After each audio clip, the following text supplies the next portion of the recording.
계시록 7교회를 마치면서 이제 8번째 교회로 언약나무 교회를 미리 예고를 해 드렸습니다.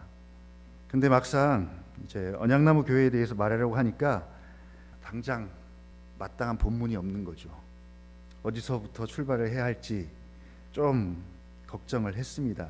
왜냐하면 목회자들에게 본문을 정하는 일이 설교의 반이에요. 일단 본문이 정해지면 본문과 씨름을 하면 되는데, 본문이 정해지지 않으면 약간 허공을 헤매는 그런 느낌을 받습니다. 그래서 은근히 스트레스가 돼요. 7교회는 교회들마다 교회에 걸맞게 알려주신 예수님의 모습이 있습니다. 근데 우리 언약나무 교회에게는 우리에게만 특별히 따로 보여주신 예수님의 모습이 있을까요? 가정에도 그렇게 적용을 해보죠. 특별히 우리 가정에 보여주신 예수님의 모습이 있을까? 또 우리 교회를 아신다면 아시죠? 아십니다. 우리에 대해서 뭐라고 말씀하실지, 싸잡아서 통째로 말씀하실지, 아니면 개별적으로 한 사람 한 사람에 대해서 말씀하실지, 칭찬이 있을까요? 칭찬하신다면 어떤 면을 칭찬하실까요? 칭찬할 만한 것 3가지만 한번 생각해 보시겠어요? 우리 언약나무 교회를 생각할 때 칭찬할 만한 것. 자, 칭찬만 있다면 얼마나 좋겠어요. 혹시 책망은 없을까요?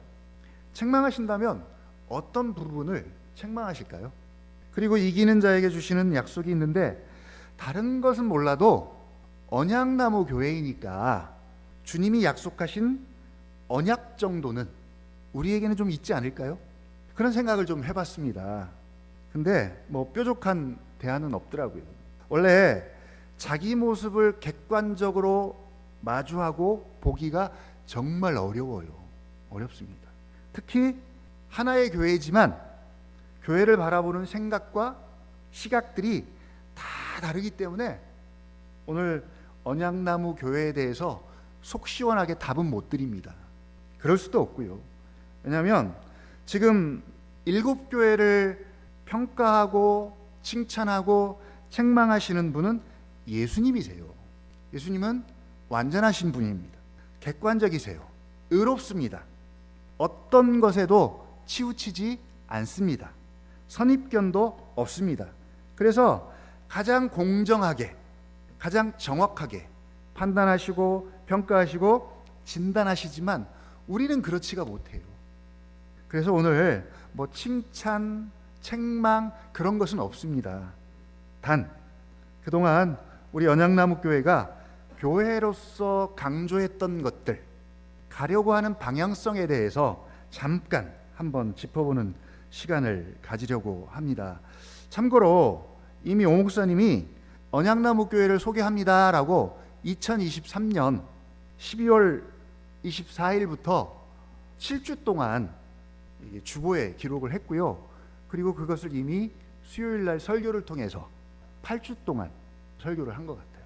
그리고 그걸 주보에 실어놨습니다. 2023년 주보 다 버리셨죠?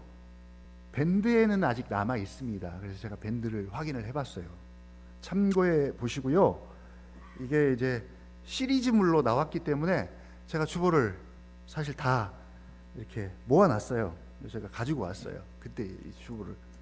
그리고 쭉 한번 읽어봤습니다. 읽어봤는데 그걸 이제 토대로 해서 언약나무 교회에 대해서 잠깐 말씀을 드리려고 해요. 먼저 첫 번째 질문입니다. 언약나무 교회는 어떤 교회일까요? 먼저 첫 번째로 우리가 생각해 봐야 할 것이 언약나무 교회의 정체성입니다. 오늘 기도 가운데 사실 다 나왔어요. 내용들이. 언약나무 교회의 정체성이죠. 신앙은 정체성 싸움이다 라고 계속 지금 강조를 해요. 신앙은 정체성 싸움이다. 8할은 정체성 싸움이고 나머지 2할 정도가 그 정체성 가지고 사는 문제죠. 근데 왜 나머지가 2할이냐면, 정체성이 확실하고 분명하면 어떻게 살아야 하느냐는 이제 사명이라고 할 수 있겠죠. 사명. 어떻게 살아야 하느냐. 오늘 아침부터 저희 집사람이 갑자기 꿈 이야기를 하더라고요.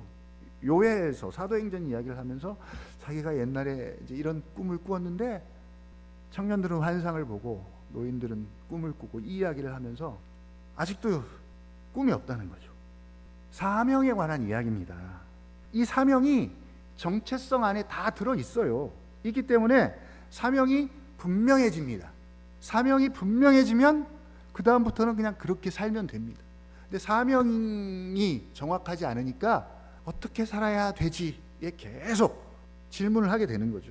근데 우리가 살면서도 계속 그 질문을 하는 거죠. 어떻게 살아야 되지? 어떻게 살아야 되지? 어떻게 사는 것이 하나님 앞에 부끄럽지 않게 사는 것일까라고 늘 사는 문제에 자신이 없고 걱정을 합니다. 바로 그 답이 정체성에 있습니다. 먼저는 예수님의 정체성을 아는 것, 이건 가장 중요합니다. 이 예수님에 대한 정체성이 우리에 대한 정체성을 결정해 주죠. 그래서 예수님이 누구인지 계속 더 알아서 흔들림 없는 확신을 가져야 합니다. 자, 이건 누가복음을 통해서 우리가 계속 다루고 있는 문제예요. 누가복음 하고 있는데 거기서 계속 이 문제를 다루고 있습니다. 그 다음은 우리에 대한 정체성을 알면 되는데 사실 우리에 대한 정체성이 되게 많아요. 너무 많아요. 너무 많은 게 그게 문제예요. 하나만 있으면 쉬운데 너무 많아요. 많으니까 혼란스럽습니다. 뭐가 우선이고 뭐가 먼저고 들쑥날쑥합니다. 남편들이 가장 불만인 게 뭔지 아세요? 아내도 같은 입장입니다. 근데 남편들의 예를 들어볼게요. 결혼할 때는 남편과 아내였습니다. 딱 둘밖에 없어요. 남편과 아내. 둘만 있을 때는 남편과 아내여서 남편은 남편으로서 아내는 아내의 역할에 충실했는데 아이를 갖습니다. 그리고 아이가 태어나면서부터 이제 그때부터 조금씩 아내가 없어져요. 아내는 없습니다. 엄마만 있어요. 아이들이 자랄 때까지는 엄마의 필요를 절실하게 느끼니까 엄마 역할에 충실합니다. 그러다 보니까 이 시간과 에너지는 제한되어 있는데 이 시간과 에너지를 엄마 역할에 다 쏟아 붓는 거죠. 그렇게 되면 이제 아내로서 감당할 에너지와 힘이 없어요. 그런데 남편들은 자꾸 아내를 요구하는 거죠. 아내의 역할을 요구하는 거예요. 그래서 남편들이 이해를 합니다. 이제나 저제나 아내의 자리로 돌아오려나 기다리고 있는데 아이들이 10살이 되고 20살이 되고 성인이 되어도 아내의 자리로 영영 돌아오지 않는 거죠. 그러면 남편들이 어떤 액션을 취할까요? 그 아내의 빈자리를 밖에 나가서 찾는 거죠. 그래서 외도를 합니다. 그래서 외도를 하는 거예요. 물론 이건 세상 사람들의 이야기인데 교회 안에 있는 남편들이라고 여러분 다를까요? 그래서 나름 우리의 정체성을 계속 다시 정리를 계속 해야 합니다. 뭐가 중요한지 중요한 것부터, 그리고 거기다가 먼저 나의 에너지를 쏟는 거죠. 아니면 힘과 에너지를 좀 분배해서 지혜롭게 분배해서 정체성에 걸맞는 역할들을 균형 있게 하든지 이제 둘 중에 선택을 해야 되겠죠. 자, 언약나무 교회의 정체성은 뭘까요? 오늘 본문입니다. 우리 같이 한번 읽어보겠습니다. 베드로전서 2장 9절 시작. 그러나 너희는 택하신 족속이요 왕같은 제사장들이요 거룩한 나라요 그의 소유가 된 백성이니 이는 너희를 어두운 데서 불러내어 그의 기이한 빛에 들어가게 하신 이의 아름다운 덕을 선포하게 하려 하심이라. 너무나 유명한 축복성으로도 불리워지는 그런 말씀입니다. 너희는 택하신 족속이요 왕같은 제사장들이요 거룩한 나라요 그의 소유가 된 백성이다. 아멘. 이 하나하나의 의미들이 사실은 되게 놀랍고 우리가 얼마나 특별한 존재인지를 가르쳐주는 말씀입니다. 근데 참 아쉽게도 잘 와닿지가 않아요. 나에 대한 이야기인데, 나에 대한 신분과 나에 대한 존재에 대한 이야기인데 잘 와닿지가 않는 거죠. 너희는 택하신 족속이래요. 혈통이나 출생에 의한 것이 아니라 그리스도 예수의 피로 맺은 그와 연합된 영적 이스라엘이다 라는 말씀이죠. 그런 의미입니다. 또 너희는 왕같은 제사장들이요, 왕에게 속하여 왕을 위하여 섬기는 여호와의 제사장이기도 하고요. 우리가 제사장이라면 예수님은 대제사장이죠. 혹은 왕인 동시에 제사장입니다. 우리가 왕이래요. 주님은 이미 계시록 3장 21절에서 라오디게아 교회에게 약속하신 말씀 가운데 이런 말씀이 있잖아요. 이기는 자들에게 어떤 약속을 주셨냐면, 이기는 자는 아버지께서 아버지의 보좌에 나를 앉게 하신 것처럼 내 보좌에, 예수님의 보좌에 나와 함께 이기는 자들을 앉게 해주겠다라는 약속을 주셨어요. 바로 왕노릇 해주겠다는 약속입니다. 그러니까 왕인 동시에 제사장이에요. 거룩한 나라요, 거룩한은 하나님께 쓰이기 위하여 따로 구별된 것을 말합니다. 보통 성물이라고 이야기하죠. 성물. 그리스도인들이 누구냐? 하나님께서 쓰시고자 따로 구별하신 거룩한 존재들이다. 이스라엘 나라를 여러 나라 중에서 따로 구별하여 거룩한 나라가 되게 하신 것처럼, 그렇게 그리스도인이 거룩한 나라요, 그의 소유된 백성이다. 특별한 대가를 지불하고 획득한 것을 소유된이라고 말합니다. 그리스도인은 하나님께서 자신의 독생자인 예수의 죽음으로 사셔서 그의 자녀로 삼으신 언약의 백성이다. 그런 의미가 담겨 있습니다. 자, 오늘 소개하고 있는 네 가지는 그리스도인들의 변함없는 신분이고 정체성입니다. 이건 그리스도인 이상 영원히 변하지 않는 사실입니다. 그래서 알아야 합니다. 알면 자존감이 높아질 것이고요, 알면 훨씬 더 안정되고 나에 대한 평안한 마음이 들 것이지만, 모르면 신앙의 유익을 전혀 누리지 못하는 것이죠. 어떤 신혼부부가 사랑을 해서 결혼을 했어요. 근데 막상 결혼을 했지만 사는 게 너무 팍팍하고 힘이 들어요. 당장 직장도 변변치 못하고요, 심지어 먹을 것조차도 없고요. 오늘날 같으면 글쎄요, 이런 일이 있을까 싶지만 예전에는 뭐 다들 가난했습니다. 그래서 하루는 먹을 것이 없어서 고구마로 끼니를 때우고 있는데, 이 고구마 뭐 요즘 같으면 일부러 먹잖아요, 다이어트 하려고. 근데 먹을 게 없어서 먹는 거예요. 고구마를 먹으면서 너무 서러워서 눈물이 나고 자신의 처지가 너무 낙심이 되고 슬픈 거죠. 그런데 그때 갑자기 이 말씀이 떠오르더래요. 너는 택한 족속이요, 왕같은 제사장이요, 거룩한 나라요, 그의 소유된 백성이니 라는 말씀이 갑자기 떠오릅니다. 그래, 내가 비록 고구마를 먹어도 나는 하나님 앞에서 왕같은 제사장이지 라는 자신의 신분과 존재를 다시 확인하고 나니까 고구마를 먹는 것이 하나도 서럽지가 않더래요. 우리가 이 말씀을 안다 그래서 당장 부자가 되고 뭐 그런 게 아닙니다. 이런 외적인 환경과 상황들 때문에 나의 신분과 존재가, 정체성이 바뀌거나 변하지 않아요. 변하지 않습니다. 오늘 그 중에서도 특별히 우리 언약나무 교회가 강조하고 있는 것은 두 번째 신분이에요. 왕같은 제사장입니다. 모든 성도는 다 왕같은 제사장이다. 루터의 만인 제사장설이 여기서 나왔죠. 중세에 카톨릭이 부패한 가장 근본적인 원인, 종교개혁이 일어나야 했던 주된 원인은 바로 사제주의입니다. 직분을 계급화하는 것이죠. 우리가 아마 종교개혁 책을 통해서 이미 배웠고요, 언약나무 교회가 가장 강조했던 부분 중에 하나가 바로 이 부분입니다. 제가 이 교회에 이제 처음 왔을 때 이거 때려잡으려고 직분을 없앴잖아요. 그래서 다 누구나 성도님으로 불리웠던 적이 있었어요. 기억나시죠? 처음에는 제가 되게 어색했어요. 이렇게 집사님 하다가 갑자기 성도님 하려니까 저부터도 당장 어색해요. 이유는 뭐예요? 왜 그런 시도를 했을까요?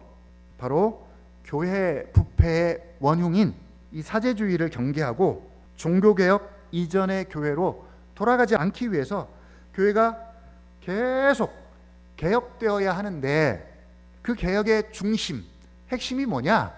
이 왕같은 제사장 직분이 어떤 특정한 직분자 몇 명에게만 해당된 것이 아니라 모든 성도가 다 왕같은 제사장이라는 사실입니다. 난 그런 적 없는데요. 내가 하겠다고 한 적이 없는데요. 가 아니라 직분자에게만 해당되는 것이 아니라 이건 그리스도인이면 그리스도와 연합한 자는 그리스도의 구속사역으로 말미암아 누구나 다 하나님을 섬기는 제사장이 됩니다. 베드로전서 2장 5절 한번 같이 읽어보죠. 베드로전서 2장 5절. 너희도 산 돌같이 신령한 집으로 세워지고 예수 그리스도로 말미암아 하나님이 기쁘게 받으실 신령한 제사를 드릴 거룩한 제사장이 될지니라. 자, 여기서 될지니라가 우리 보러 제사장이 되라고 말하는 것이 아니라 사실은 이미 제사장이 되었어요. 이미 제사장이 되었기 때문에 그 제사장 직무죠, 역할을 통해서 거룩한 제사장으로 완전히 나아가라라는 그런 의미입니다. 제사장이 되었는데 제사장 직무를 하지 않고 있다면 여러분 어떻게 될까요? 직무유기죠. 직무유기. 그 직무를 통해서 제사장이 되어라, 제사장다워져라, 뭐 그런 말씀인 거죠. 근데 더 놀라운 것은 그냥 제사장이 아니라 왕같은 제사장입니다. 왕 노릇하는 제사장, 왕의 신분을 겸한 제사장이니까 이 직분이 갖는 은혜가, 신분이 얼마나 대단하고 영광스러운 직분인지 모릅니다. 여기서 또 중요한 것은 너희는 이다, 너희는 이다입니다.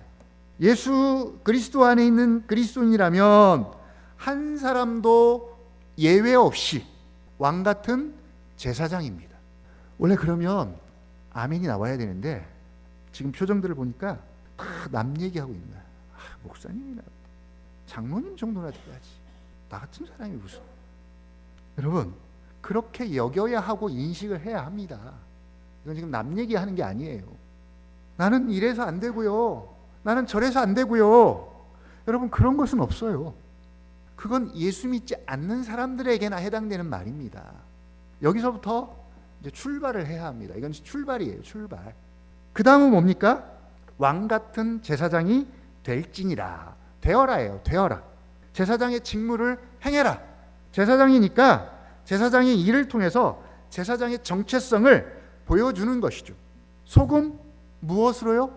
짠맛을 통해서, 빛 드러냄을 통해서, 어떤 고유의 특성을 통해서 소금인지 빛인지를 드러내듯이 제사장이니까 제사장의 직무를 통해서 직무를 감당해라.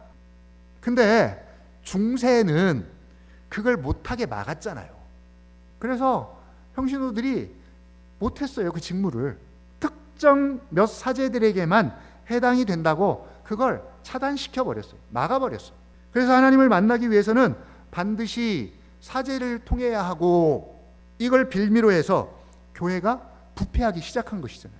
아니다, 모든 그리스도인은 왕같은 제사장입니다. 그럼에도 불구하고 이게 마치 겸손인 양, 제가 어떻게 해요? 목사님만 혹은 장로님에게나 해당되고 우리는 그냥 평신도로 살 테니까 제사장은 목사님만, 장로님만 하세요 라고 한다면 그게 바로 교회가 다시 어디로 가는 거예요? 중세로 돌아가는 거예요. 그래서 언약나무 교회는 이걸 개혁하는 교회라고 아주 분명하게 명시를 해놨습니다. 만약 여기 계신 성도님들이 왕같은 제사장 정체성을 갖지 않고 제사장의 직무를 행하지 않는다면, 그리고 소수의 몇 사람에게만 떠맡기게 된다면 이게 교회의 부패의 시작이고, 이게 타락의 시작이고, 직분의 계급화의 시초입니다. 이게 멀리 갈 것 없어요. 이게 뭐 다른 교회 얘기할 게 없습니다. 우리 언약나무 교회를 소개할 때 벗어날 수 없는 질문 하나가 있잖아요. 이제 수요일 날 미리 예고를 해드렸습니다. 수요일 날 이미 맛보기로 말씀을 드렸는데 뭐예요? 교회다운 교회. 이 교회다운 교회에 대한 질문을 이미 우리에게 던진 이상 우리는 이 질문에서 평생 벗어날 수가 없습니다. 그래서 이 질문과 함께 가야 해요. 이 질문을 언약나무 교회에다 던져야 되고요. 언약나무 교회는 누구라고요? 바로 접니다. 저. 그러니까 자신에게 맨날 던져야 돼요. 교회다운 교회. 그리고 성경을 통해서 말씀 안에서 이 질문에 대한 답을 끊임없이 찾아야 합니다. 찾았으면 성경대로 가는 것이죠. 자기에게 적용하는 것이죠. 이게 개혁이고 이게 변화고 이게 교회다운 교회의 모습입니다. 교회다운 교회의 첫 출발, 시작은 다른 것이 아니라 바로 모든 성도가 왕같은 제사장임을 알고 어떤 형태로든, 딱 규정된 형태는 없어요. 어떤 형태로든 부르심 받은 그곳에서 그 직무를 감당하는 것으로부터 시작하면 됩니다. 근데 여러분, 이게 절대로 사소한 것이 아니에요. 반드시 알되 흔들림 없는 이 정체성 가지고 교회다운 교회로 세워져가는 우리 언약나무 교회가 될 수 있기를 주님의 이름으로 부탁을 드립니다. 7주 동안의 내용을 다 소개할 수는 없고요. 제목만 잠깐 언급을 해드릴게요. 그리고 지난주 수요일 말씀으로 종합을 해서 말씀을 정리하겠습니다. 이 제목만 잘 기억해서 이것을 마치 그 등산할 때 그 산 입구에 산을 알리는 나침판 있죠? 안내판처럼 이 7가지 제목을 이렇게 딱 설정해 놓으면 언약나무 교회가 이런 교회구나, 이렇게 가려고 하는구나가 딱 그려질 거예요. 첫 번째가 언약나무 교회 정체성이었습니다. 뭐라고요? 우리는 왕같은 제사장이다. 나는 왕같은 제사장이다. 이게 첫 번째입니다. 두 번째가 우리가 받은 부르심입니다. 우리가 받은 부르심에 대한 내용입니다. 우리의 부르심에는 사명이 있죠? 사명이 있습니다. 모든 부르심에는 다 사명이 있어요. 바로 제자 삼는 사명입니다. 그러기 위해서는 먼저 우리 자신이 참된 제자가 되어야 하겠고요. 그런 다음 사랑하는 가족들과 우리 지체들을 제자 삼는 교회가 되어야 한다는 그런 내용입니다.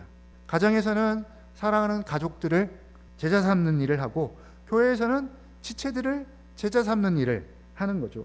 이게 제사장의 직무를 감당하는 일이에요. 무슨 예배 드릴 때 여기서 뭐 봉사하고 그것만을 말하는 것이 아니라 그 자체가 제사장의 직무를 감당하는 일입니다. 그리고 제자 삼는 방식이 뭐겠어요? 사랑이죠. 사랑. 하나님 사랑, 또 예수님의 사랑을 더 온전히 배우고 알아서 서로 사랑하는 예수님의 참된 제자가 되고, 그런 제자들이 모이는 교회, 바로 언약나무 교회가 되자라는 말씀이 이제 두 번째 말씀이었고요. 세 번째로는 이제 여기서부터는 좀 따라서 한번 해야 될 것 같아요. 기꺼이 변화하려는 공동체입니다. 같이 한번 해볼까요? 시작. 기꺼이 변화하려는 공동체. 이게 세 번째입니다. 이건 뭐 로마서 12장 2절 그리스도인의 생각 사용법 중에서도 중요하게 다뤘던 주제이고요. 오늘 박민훈 집사님이 기도를 통해서 했던 내용이기도 해요. 변화를 두려워하지 않고 기꺼이 말씀으로 성령님의 역사를 통해서 변화받기를 원하는 공동체, 바로 교회다운 교회를 꿈꾸는 언약나무 교회의 모습입니다. 네 번째입니다. 그리스도를 본받는 공동체예요. 같이 해볼까요? 시작. 그리스도를 본받는 공동체. 이건 뭐 모든 그리스도인들이 혹은 모든 교회가 반드시 그렇게 되어야 하고요. 이거 없이는 교회다운 교회는 없어요. 없습니다. 가족은 닮기 마련이잖아요. 금요일날 인우 왔는데 인우 보자마자 사람들이 첫 마디가 뭐예요? 누구 닮았네, 누구 닮았네, 누구 안 닮았네. 그 얘기가 첫 번째 관심사입니다. 그건 우리가 어디를 가도 마찬가지예요. 자녀들 데리고 가면 항상 하는 이야기가 누구 닮았네? 누구 안 닮았네? 이게 첫 번째 관심사예요, 사람들이. 그러니까 그리스도인들이 예수님 닮고 본받는 건 이건 기본입니다. 이 기본이. 우리가 주님을 닮아가는 데 있어서 세밀한 부분까지 닮아가면 얼마나 좋겠어요. 아마 가족 중에 그런 희한한 거 닮은 아마 이제 저희도 이렇게 점이 있는데 희한하게 주은이가 안 닮아도 되는 점까지 닮았어요. 희한하죠? 그런 세밀한 부분까지 우리가 주님을 닮아가면 얼마나 좋겠습니까? 네 번째입니다. 다섯 번째가 멈추지 않고 자라가는 공동체. 같이 해볼까요? 시작. 멈추지 않고 자라가는 공동체. 우리 구주 곧 구주 예수 그리스도의 은혜와 그를 아는 지식에서 계속 자라가라. 이거 베드로후서의 결론이기도 했잖아요. 그리스도의 장성한 분량이 충만한 데까지 자라가는 공동체. 여러분, 자라가면은 기쁨이 있어요. 부모들이 키우는 과정은 힘들지만, 자녀를 키우는 과정은 힘들지만, 그러나 자라가는 것을 보는 기쁨이 있습니다. 이 기쁨이 어려움을 다 상쇄시켜요. 아이 낳는 고통이 고통 중에 가장 크다 그러죠. 그럼에도 불구하고 아이를 또 낳는 이유는 뭐예요? 그 고통을 이길 만한 기쁨이 있기 때문에 그렇습니다. 농부가 꽃과 열매를 보고 수확하는 기쁨이 있어요. 이 농부에게는 최고의 기쁨입니다. 그런 자라감이, 성장이, 성숙이 멈추지 않고 계속 있는 우리 언약나무 공동체가 되는 것이고요. 그리고 여섯 번째가 기꺼이 종이 되는 공동체입니다. 같이 해보죠. 시작. 기꺼이 종이 되는 공동체. 예수님께서 종으로 오셔서 섬긴 것처럼 종이 돼서 종 정체성을 가지고 섬기는 삶을 사는 그런 공동체를 말합니다.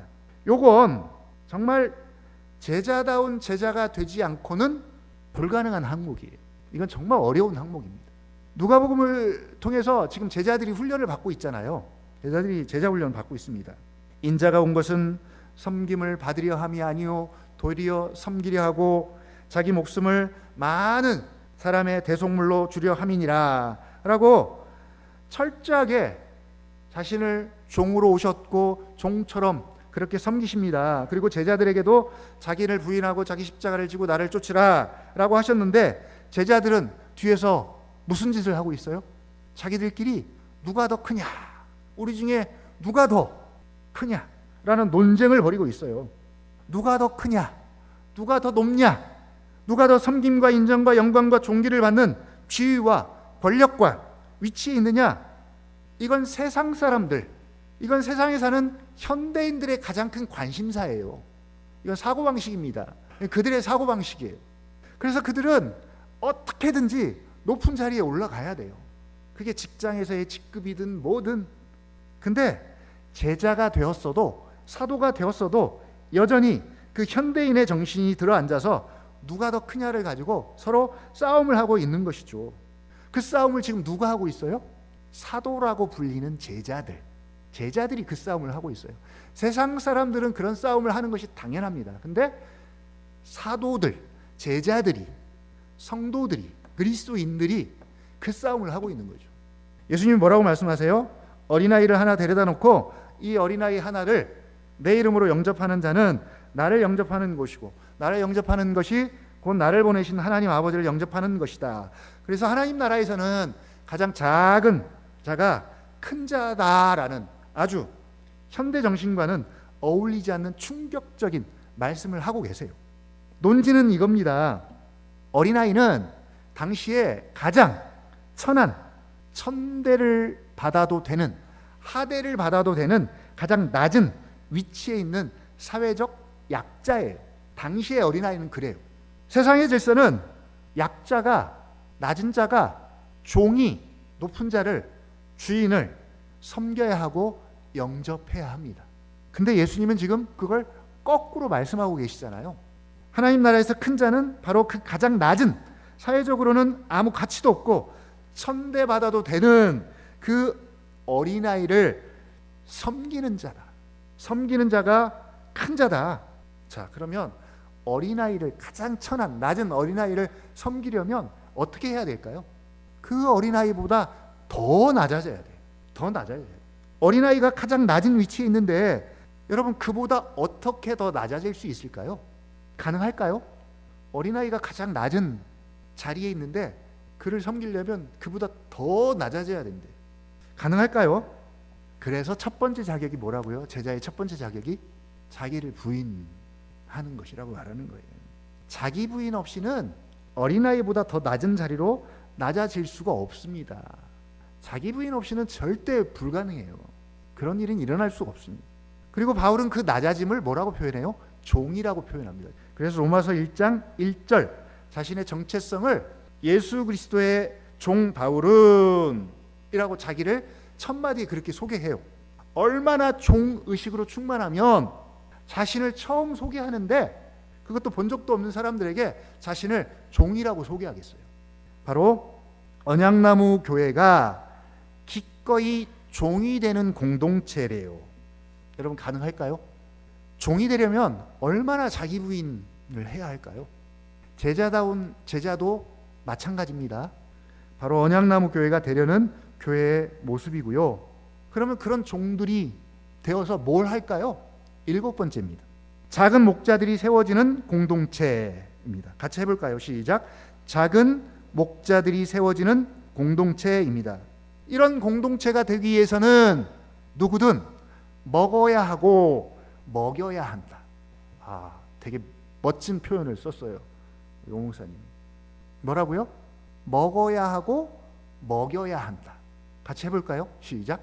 먹어야 하고 먹여야 한다. 먹기만 하고 먹이지 않는, 반대로 자기는 먹지 않으면서 먹이기만 하는 일은 없어야 한다는 그런 말이에요. 성도라면 누구나 다 먹어야 하고요. 그리고 또 먹여야 합니다. 이 두 가지가 교회 안에서 왕성하게 일어날 수 있도록 먼저는 말씀을 부지런히 먹음으로써 주님을 더 알고 또 주님을 알면 알수록 목자이신 예수님의 마음을 품고 작은 목자로 세워지고요. 그런 다음 주님이 베드로에게 뭐라 그래요? 내 양을 먹이라 라고 말씀하시죠. 이 주님의 명령을 듣고 순종하는 자리로 나아가는 그런 작은 목자들이 세워지는 공동체가 바로 언약나무 교회가 바라보는 그런 공동체입니다. 언제 먹이고 언제 먹을까요? 언제 먹고 언제 먹이죠? 우리 공예배를 통해서 우리가 먹습니다. 먹입니다. 또 목장 모임을 통해서 가정예배를 통해서 서로 먹고 먹이는 그런 일들을 하는 거죠. 그 먹고 먹음을 통해서 성장하고 자라감이 있습니다. 그래서 예수님께서 허락하신 말씀의 꼴을 양식을 서로 풍성하게 나누고 누리는 가정과 목장과 교회가 되는 그런 비전을 이제 소개를 했는데요. 자, 이제 여기까지 소개를 했는데 사실 웬만한 좋은 것들은 이 안에 다 들어 있어요. 다 들어 있습니다. 그래서 정말 왕 같은 제사장임을 알고 실제로 모든 성도가 여기서 소개된 것들을, 이 소개된 것들은 제사장의 직무예요. 이 제사장의 직무를 알고 그런 것들을 실제로 행한다면 정말 이상적인 아주 성경적인 공동체가 되는 것이죠. 바로 교회다운 교회의 모습입니다. 근데 사실 너무 감도 안 오고 그럼 도대체 어떡하라는 거야? 라는 마음이 들 수도 있어요. 시간이 되면 또 하나씩 다룰 기회가 있겠죠. 자, 오늘은 이제 이걸 하나로 통합해서 그러면 우리 언약나무 교회가 바라보는 교회다운 교회 도대체 어떤 교회냐? 그거 이제 마지막으로 정리하고 말씀을 맺겠습니다. 복음서적으로 접근하면 제자다운 제자들이 많이 세워지면 교회가 교회다운 겁니다. 피할 수 없는 사실은 성도이면 예수님을 영접하면 그는 누구나 다 왕 같은 제사장의 신분을 가져요. 이건 내 노력으로 되는 게 아닙니다. 또 있죠. 예수님 믿으면 예수님을 믿는다는 것은 예수님을 따른다는 의미잖아요. 예수님을 믿는다는 말 속에는 따른다는 의미도 들어있어요. 그러면 뭐라고요? 제자입니다. 제자예요. 우리 서윤이가 여기 앉아 있는데 서윤이가 제자입니다. 서윤은 제자예요. 맞아요? 아니에요? 모르겠어요? 네. 성경적으로 하면 제자예요. 이걸 뭐 감정적으로 이성적으로의 문제가 아니라 성경적으로 하면 제자예요. 그리고 예수님 믿으면 제자예요. 예수님 믿으시죠? 네, 제자예요. 제자 훈련 받아야 제자가 아니라 이미 제자예요. 제자이니까 제자 훈련 받는 거예요. 교회 안에 있으면 누구나가 다 제자입니다. 그래서 제자이니까 제자 훈련 받아요. 누가복음에서 지금 그렇게 하고 있잖아요. 먼저 제자로 부르신 다음에 3년 동안 제자 훈련을 지금 시키고 있어요. 어차피 교회는 제자들로 인해서 생겨났어요. 제자들의 모임이에요. 교회는 제자들이 모여서 교회가 된 겁니다. 그리고 그런 교회에게 주신 주님의 명령과 사명은 뭐예요? 또 모든 족속에게 나가서 제자 삼으래요. 또 제자예요. 근데 누가복음 우리가 보고 있지만 사도이고 제자이지만 제자답지 못한 제자들을 보면서 참 한심한 거죠. 한심해요. 3년 동안 예수님과 함께 다니면서 예수님을 저리도 가까이 보고 진짜 볼 것, 못 볼 것 다 보고 함께 먹고 자고 이렇게 3년을 함께 했어도 왜 그리 한심하고 무능하고 무지하고. 그래서 제가 이게 누가복음 보면서 옆에 한 대 좀 때려주고 싶더라고요. 그 정도로 철딱선이 없는 행동들을 하는 거죠. 제자이지만 사도이지만 적어도 예수님의 죽음과 부활의 의미를 알지 못할 때까지는 그들도 제자답지 못했어요. 그러나 부활 이후, 오순절 성령 강림 이후 제자들의 모습은 180도 달라지기 시작합니다. 정말 제자다워집니다. 그 제자다운 제자들에 의해서 또 새로운 제자들이 막 생겨나요. 그리고 그런 생겨난 제자들로 인해서 교회가 시작됩니다. 그래서 제자들의 모임인 교회는 이제 스승이신 예수님이 하신 일을 그대로 이어받아서 교회가 그 일을 하는 거죠. 그러면 또 그 제자에 의해서 또 교회가 생겨나고 교회는 그 제자들을 제자다운 제자로 또 세우고, 그러면 그 제자들에 의해서 또 제자가 세워지면 그 제자들로 인해서 또 교회가 또 세워지고, 이런 모습들이 계속 선순환적 구조로 계속 굴러가는 것이 사도행전의 모습이에요. 바로 제자다운 제자, 목장으로 치면 예수님의 마음을 품고 예수님을 닮은 목자다운 목자들이 세워지면 그 목자들의 섬김을 통해서 양들이 또 다시 뭘로 세워져요? 목자로 세워지는 그런 모습과 사실은 동일하죠. 서신서 같은 원리예요. 복음서 서신서면 신약의 전부잖아요. 복음서가 제자다운 제자의 관점으로 말하고 있다면 서신서는 그리스도인다운 그리스도인의 관점으로 기록하고 있습니다. 교회다운 교회는 어떤 교회냐? 간단합니다. 제자다운 제자가 세워지고 그리스도인다운 그리스도인들로 자라가고 성장하는 교회입니다. 그런 교회가 교회다운 교회죠. 계시록의 7교회들 가운데 책망이 많은 교회들의 특징이 뭐냐면 교회 안에 그리스도인다운 그리스도인들 대신 뭐예요? 라오디게아인 같은 그리스도인, 사대인 같은 그리스도인들로 채워졌다는 거예요. 그래서 교회들마다 시작할 때 도시를 강조한 이유가 있어요. 다 시간도 없는데 굳이 그 도시의 특징들을 알아서 뭐합니까? 그럼에도 불구하고 도시를 강조한 이유가 있습니다. 바로 그 도시를 장악하고 있는, 지배하는 시대의 정신과 특징들을 알기 위해서죠. 교회가 그것들과 얼마나 멀어져 있는가 혹은 얼마나 가까운가, 닮았나, 그걸 보기 위해서예요. 사대교회는 뭘 닮았어요? 사대라는 도시를 닮았고, 그래서 옷을 엄청 더럽혔다 그러잖아요. 라오디게아 교회도 역시 라오디게아라는 도시와 결을 같이 해요. 누가 누군지 분간이 안 갈 정도로 도시와 교회가 똑같아요.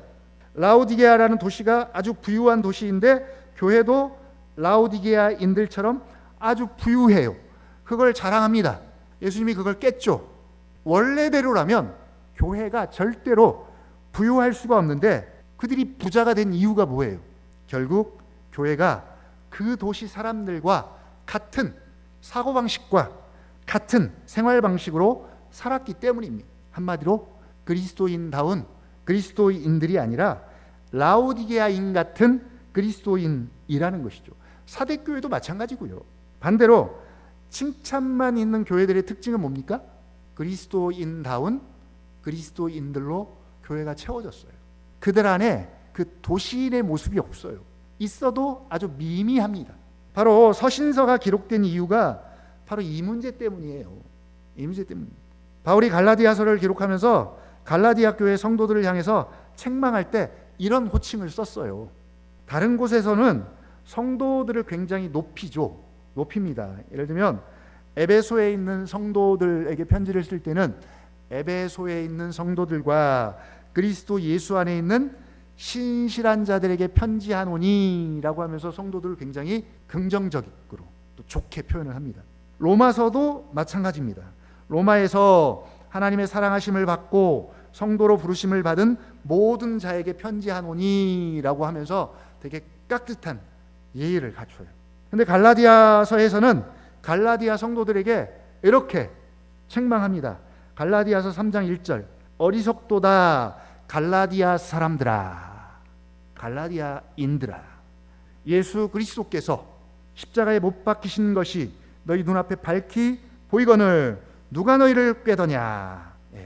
너희가 이같이 어리석으냐. 성령으로 시작하였다가 이제는 육체로 마치겠느냐. 갈라디아 교회 성도들을 그리스도인 혹은 성도라 부르지 않고 어리석은 갈라디아 사람들아 라고 이렇게 불러요. 시간이 지나면서 그리스도인다운 그리스도인이 되어야 하는데 여전히 갈라디아인 같은 모습들을 가지고 있는 거죠. 바로 서신서를 쓴 이유가 그렇습니다. 모든 그리스도인은 원래 처음에는 다 로마인이었고요, 에베소 사람, 갈라디아 사람이었습니다. 7교회 같으면 라오디게아인, 사대인이었어요. 자, 그런 자들이 예수를 믿고 교회로 모였죠. 이제 그들을 성도라고 부릅니다. 그리스도인이라고 불러요.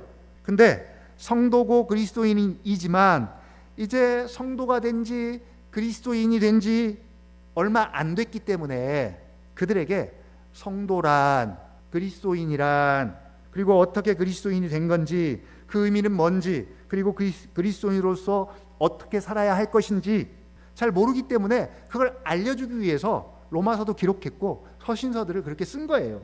그리스도인인데 여전히 로마인처럼 생각하고 행동한다는 것이죠.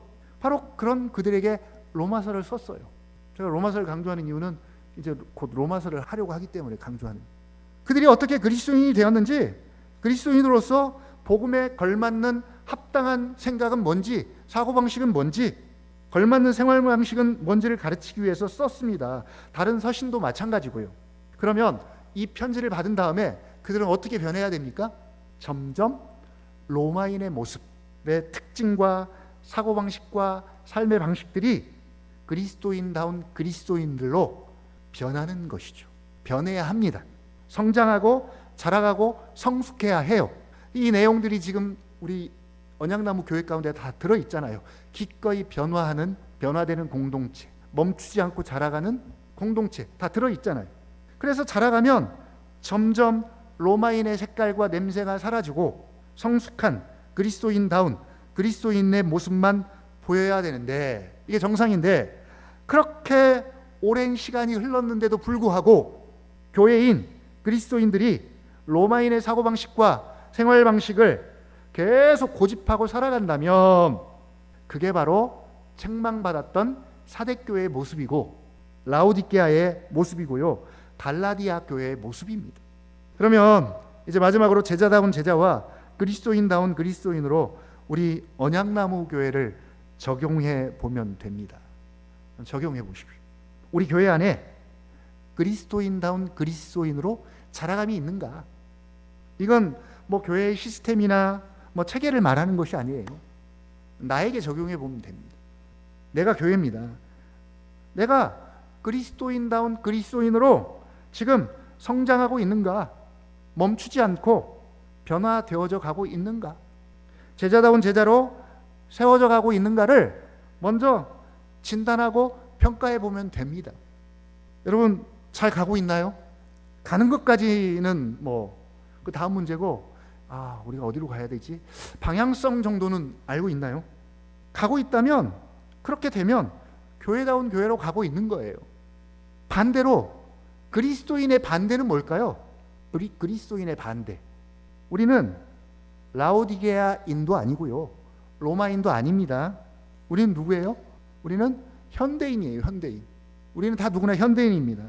이제 도시는 이제 의미가 없고요, 이 시대의 시대 정신을 표현하는 현대인이에요.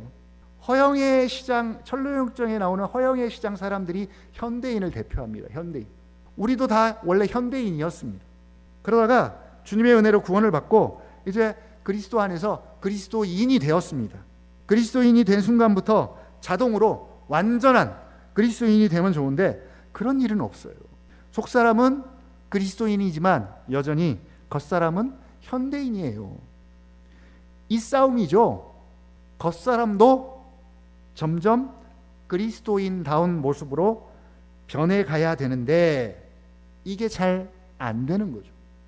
안 될 뿐만 아니라 우리는 세상, 세속도시의 영향을 계속 끊임없이 받고 있기 때문에 현대인의 사고방식과 생활방식을 버리기가 정말 어려워요.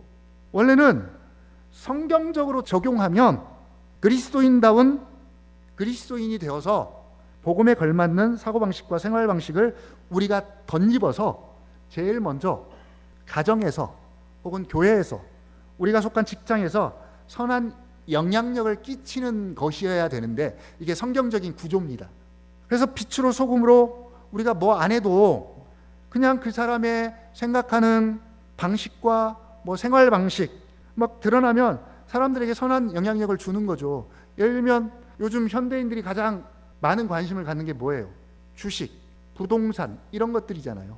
그다음에 뭐 직장 이런 것들만 생각해봐도 내가 현대인들하고 똑같은 생각을 갖고 있으면 내가 현대인이죠. 성경은 그런 것들에 대해서 현대인과 다른 생각 가져라고 분명히 말하고 있는데 어떻습니까? 지금 그렇게 가고 있나요? 흘러가고 있나요? 영향력을 주나요?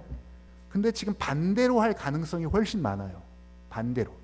어떻게 해요? 원래도 현대인이었고 또 거의 대부분의 시간이 현대 정신에 노출되어 있고 직장도 현대인들과 같이 일하고 그래서 현대화돼서 그걸 거꾸로 가져다가 어디다 지금 적용을 시키고 있어요? 가정에서, 교회 안에서 나도 모르게 현대 정신을 퍼뜨리는 거죠. 그렇다고 그게 되게 이단적이지도 않아요. 되게 합리적이고 이성적입니다. 좋아 보이는 것들이에요. 그래서 라우디게아 교회가 부작교회예요. 부작교회. 누가 싫어해요? 그러면 어떻게 되나요? 사대교회처럼 옷을 더럽혀지게 되고요. 라우디게아 교회처럼 현대인들로 구성된 교회가 되는 거죠. 교회다운 교회 생각해보면 되게 단순합니다. 제자다운 제자들이 더 많이 세워지고요. 그리스도인다운 그리스도인들로 우리 한 사람 한 사람이 자라가고 성장하고 성숙해지면 됩니다. 물론 더딜 수도 있습니다. 그래서 인내가 필요합니다. 우리 자녀들 사람 노릇할 때까지 세워지려면 얼마나 오랜 시간이 필요한지 모릅니다. 그것조차도 우리의 힘과 지혜로 되던가요? 우리 자녀들 생각해보면 주님의 은혜가 필요하고요. 성령님의 역사와 능력이 필요합니다. 교회도 마찬가지죠. 우리 언약나무교회가 이미 교회다운 교회를 향해서 아름다운 도전을 시작했어요. 시작했습니다. 뭐 오늘 시작하는 것이 아니라 이미 시작했어요. 우리가 끝은 알 수 없습니다. 끝은 알 수 없지만 분명한 사실은 뭐예요? 선한 도전이다. 그리고 하나님이 기뻐하실 만한 도전이다. 그것만은 분명하고 확실합니다. 이 일에 기꺼이 같은 마음을 품고 교회다운 교회로 세워질 수 있는 저와 여러분이 되기를 주님의 이름으로 부탁을 드립니다.